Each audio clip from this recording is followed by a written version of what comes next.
So I've also been talking in very general terms about how important literacy is.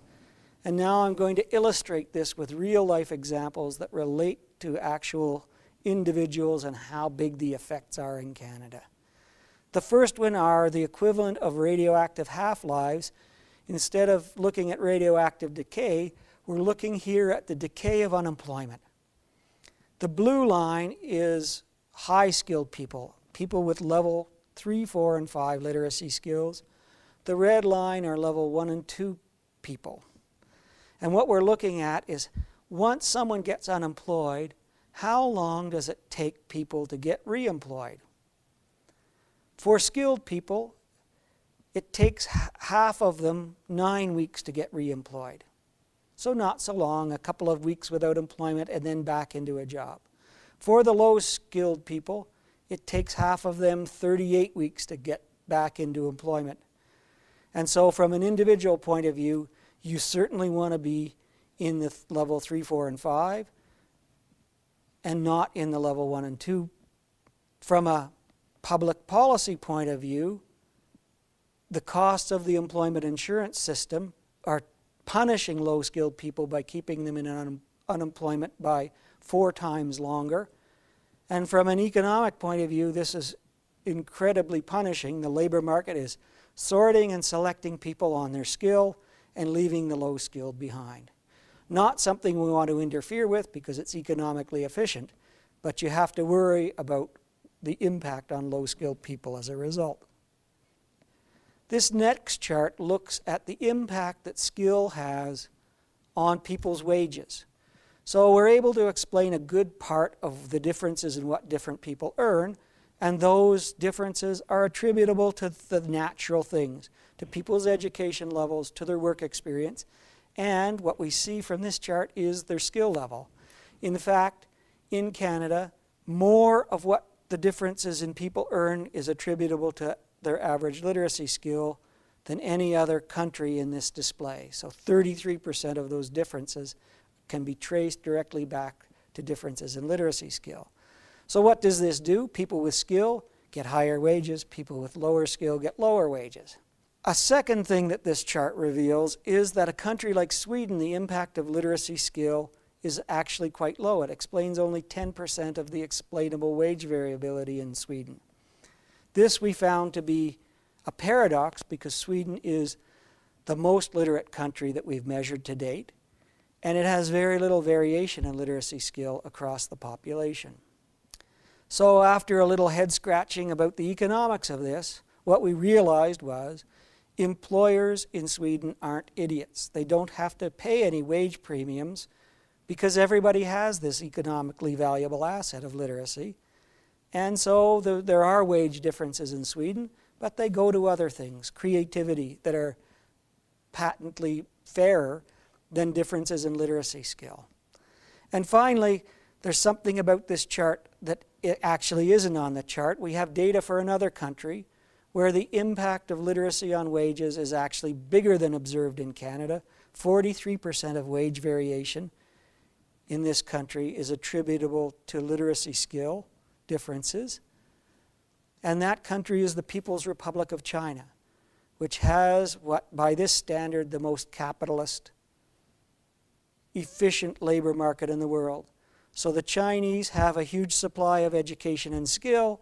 They also have the market mechanisms to create incentives for individuals to get skill in the first place, and then the tool to apply those skills. And so in competitive terms, we should be absolutely afraid. Were this not bad enough, all of what I've said so far is in the process of being amplified. The diffusion of computer technologies into general life and the production processes at work mean that people that have computer skills get ahead. Computer skills, what this chart looks at is how does your literacy skill level influence the probability that you're going to be a heavy computer user? And at the top of this chart you have Bermuda, where highly literate people, those people in level 4 and 5, are 3.5 times more likely to be heavy computer users than their less literate peers. In Canada, it's about 2.5 times more likely. computer skills are economically productive skills as well. It turns out that they amplify basic literacy differences. Suppose that you're highly literate and a heavy computer user. How much more likely are you to be in a stable, high-wage job? In Switzerland, at the top of this chart, you're 6 times more likely to have one of those desirable jobs. 6 times more likely is really a big effect. In Canada, you're 5 times more likely to be in one of those desirable jobs. So if you're thinking like an individual would, on which side of this skill fence do I want to sit? Oh, I want to be on the high-skilled side. That'll give me access to computer technology that I can trade on the market to get a better job, a higher wage job, and a more stable job. So enough with the labor market side. It's all about economics and earning and employment. There are also huge health effects we've identified. This chart plots for each health region in Canada the incidence rate or prevalence rate of diabetes. Diabetes is one of the most punishing diseases that the health system has to deal with. It eventually kills you. People go blind, they suffer amputation, and it's a terrible disease to manage on a daily basis. Hard on the people that have it, hard on their families.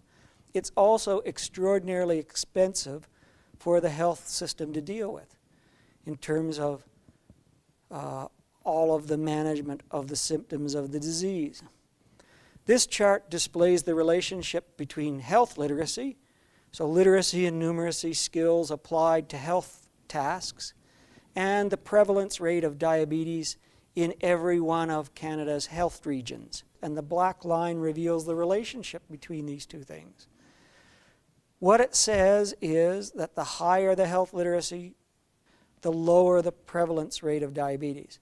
And you see a 5-fold difference between the best health districts and the worst. And so this sets up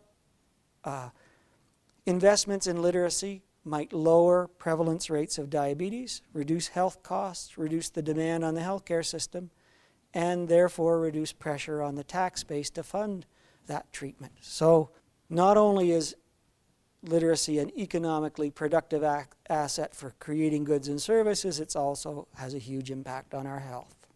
Now we're going to turn to talking about the supply of skill that's available to the Alberta economy and what the jobs that people currently hold there demand in terms of their literacy skill. We're going to start by talking about the demand side.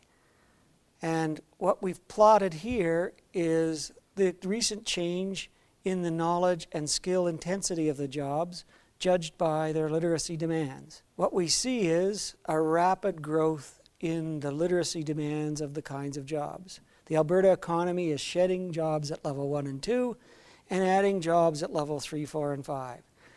This is a good thing because more knowledge and skill intense jobs pay higher wages and make us more likely to be able to compete in global markets. However, it begs the question of where these skills might come from, whether the education system and adult learning systems are able to generate the needed skills. We turn now and look at the distribution of jobs in the Alberta economy by the level of skill they demand. If we look at the right-hand chart, we see that the biggest number of jobs are at level 3, a fairly small number of jobs at level 2, and ironically, or somewhat ironically, no jobs at level 1 whatsoever, and small numbers of level 4 and level 5 jobs. So to compete in the Alberta economy, most people need level 3. If we look at the left-hand chart, what we see are these are the jobs that Aboriginals currently hold in the province. And what we see is a much larger number of level 2 jobs. And so, by definition, these jobs pay less, so Aboriginal workers on average will earn less than their non-Aboriginal peers. All right, so if demand for skills is going to rise rapidly and has been rising rapidly, the next question that comes to mind is, will the supply grow in Alberta to meet that demand? If it doesn't, then there will be skill shortages that will cost the economy dearly. If we look at the left-hand panel, these are projections of the supply of adult literacy skill out to 2016. And if you don't have to look very carefully to see that the absolute numbers of people with low skill levels, at levels 1, 2, and 3, are projected to grow rapidly. Literacy skill is a growth industry because larger and larger numbers of people could presumably benefit from skill upgrading.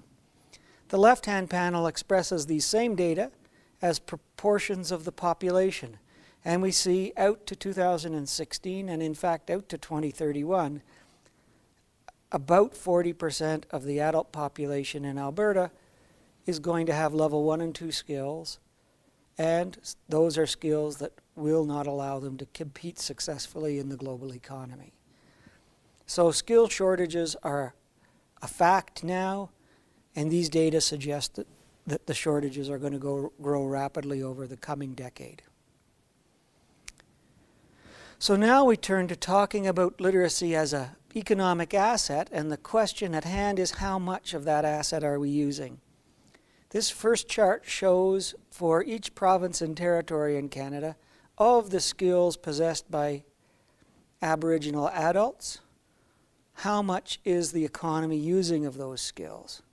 And on average, we see that just about 100% of the skills get taken up by the economy and put to economic use. This is a good thing because it suggests that the market at the Canada level is in balance or in equilibrium.